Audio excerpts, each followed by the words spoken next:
ఇచ్చిన హామీలు నెరవేరుస్తలేడని సీఎం రేవంత్ రెడ్డి గారికి వినతి పత్రం అందజేస్తున్నాము. ఆ సందర్భంగా మహిళలకు మహాలక్ష్మి పథకము 2000 ఇస్తానని ఇప్పటి వరకు ఇవ్వలేదు. 18 సంవత్సరాలు నిండిన విద్యార్థులకు స్కూటీలు ఇస్తానని ఇప్పటి వరకు ఇవ్వడం లేదు. వధువరులకు 1,00,000 రూపాయలు తులం బంగారు ఇస్తానని అమలు ఇచ్చిన పథకాలు ఒకటి కూడా నెరవేర్చడం లేదు. ఒక బస్సు ఫ్రీ తప్ప వేరే ఏమి అమలులోకి వస్తలేవు.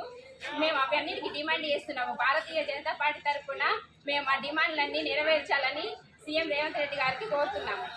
ఇచ్చని పక్షంలో రస్తారోకలు ధర్నాలు చేస్తామని ఇక్కడే కాకుండా ప్రతి మండల్లో, ప్రతి జిల్లాలలో, అన్ని డివిజన్లలో చేస్తామని మేము గారికి చెప్తున్నాము. మర్యాదపూర్వకంగా చెయ్యని ఏడల మా తలదాకా ఎట్టో చూపిస్తాం మహిళలకు.